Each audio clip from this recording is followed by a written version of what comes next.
Hey guys, this is Kirop speaking, and in today's little dev update we are going to tackle 3 topics, and that would be the open beta status, the latest additions, and the new forums. I guess topic number 1 could also be titled, well, what took you so long? And the answer to that would be, well, we were attending GDC on one half, and the other half, that was me, was taking beautiful landscape pictures on the South Island of New Zealand for a few days. And now that we are all back, we have been working on automation and adding the latest features to the game, which were planned for this big update, but haven't gotten around to being in the open beta yet. And we are going to talk about them in topic number 2. But first of all, to update you, we are going to release a new open beta update this week, and we will be almost done with everything we wanted to put in then. And a little bit more polish, and we are ready to go to jump into the next sub-project, which I will be making a big overview video for again, where we discuss what is going to be implemented then. And there's some exciting stuff coming up. Hint hint, a little bit of a campaign play, even though it's very simple. So, I think that should say it all, and now let us see what is hidden behind this clickable button in development. Alright, topic number 2. Alright, let's start with the probably least interesting bit for all the old ones in here, who have been with us for a while. Scenarios are working again. And nothing has changed. They're just working again because they were broken before, at least in the open beta. Where oh yeah, I could show you this though. There are a few new sounds as well, which might be more interesting to you. So if we go into test mode,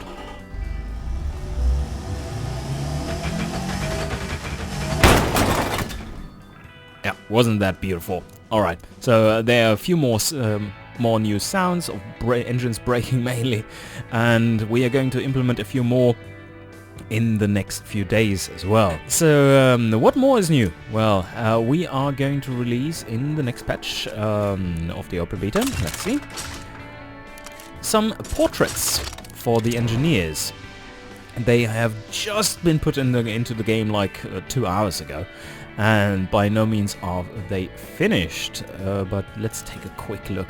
I've just added a few guys and gals here, and yeah, they each character will have 2 portraits, one young one and one old one, and they will be having different portraits depending on which era they are in as well. At least in campaign gameplay right now, for what we have here, we definitely don't have any time progression and just a static lineup of engineers, so that is not really a thing. But this is my German lineup here. Herbert Grün with the missing Ü, and this Franz Pirschon. Yes, he looks. Oh no, he's definitely not German. He looks like a mafia guy, and he's probably British from the looks of it. When you're engineering here, previously it was the case that the reliability of the car, of the trim itself, contributed 62.5% of the overall reliability, and that was merged with the engine's reliability in a linear fashion. So when you had a reliability of 80 engine in your reliability of 1 car, then the average reliability would be something like, well, 25 or something, pretty high, even though the one thing would always break first, and very rapidly so. And we have changed that to be more accurate.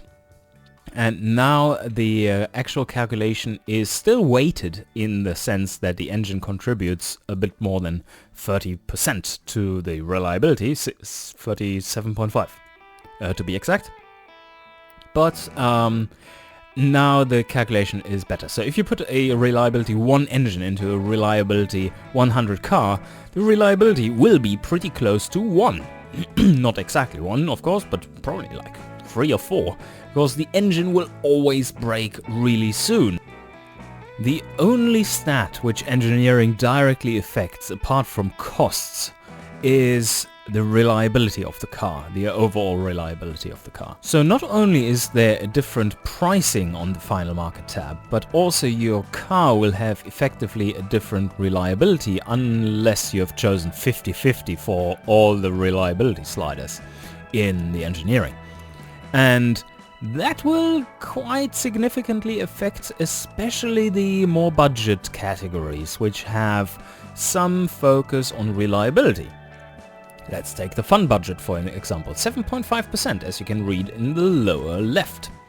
And that is a tool for you now in engineering to further cater towards the audiences. Either make it cheaper so that you get into an audience which you previously were not able to get into, or to make it more reliable in order to amp up your reputation in the long run. Of course, reputation isn't a thing right now, but will be in future. So that is all nice and good. And let's see, what more do I have on my list? Well, yes, I have reworked some transmission losses as they were in general a bit too high. What I have done is to reduce some of the power losses to be a bit more realistic. So previously we had something like 20% for manuals, and that is a bit high. You would more estimate like 15%, around-ish 15% for reasonably modern setups. And this of course is also going by year, and automatics have much higher losses, as you can see here when we just switch between manual and automatic. There's a lot of energy lost in the slush box. Another thing that I've taken a look at was the cooling calculations and drag from cooling.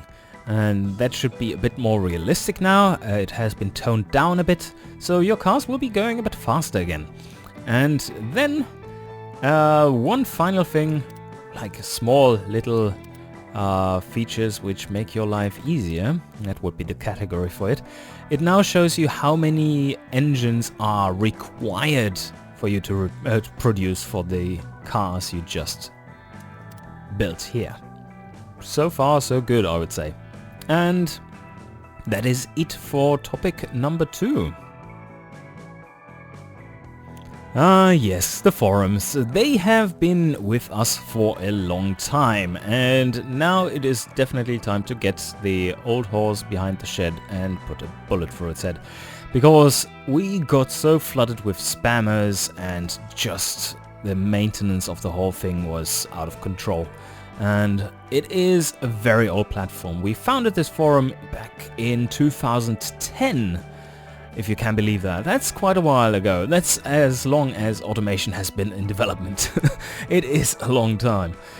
And we thought, well, now if we are going to do it at any point in time, now is the time. So what we did is retire our old forum and set up a new forum based on discourse.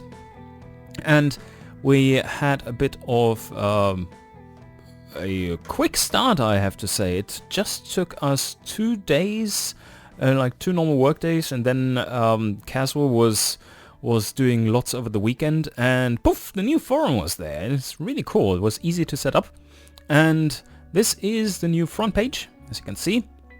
It is much more modern in general, has lots of fancy features, and definitely won't be to everybody's liking, but what is? I mean, automation isn't either.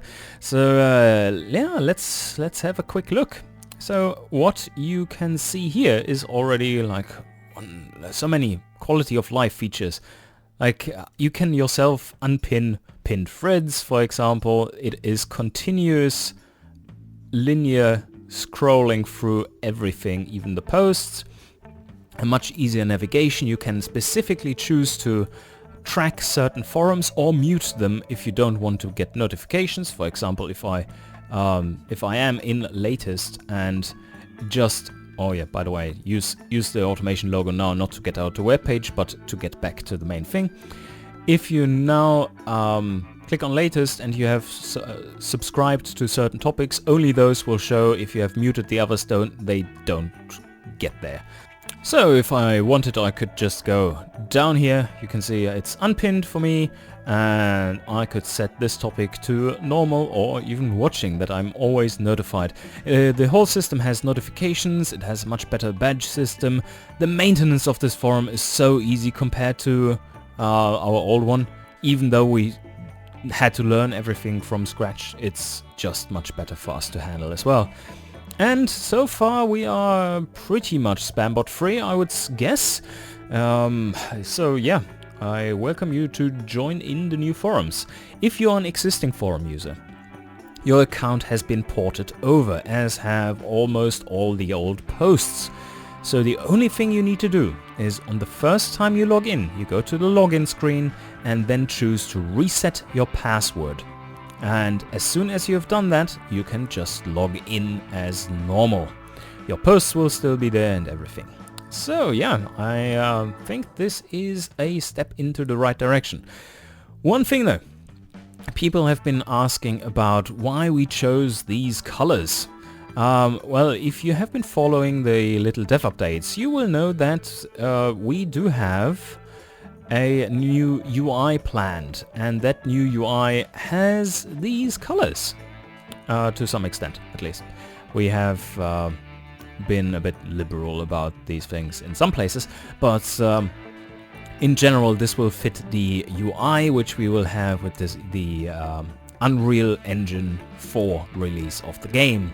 Anyway, hope you enjoyed. You can look forward to a new open beta update this week, and then we should be pretty quick in wrapping this thing up. Well, after all the wait, that is the least we can do. So, alright, hope you enjoyed. See you guys next time.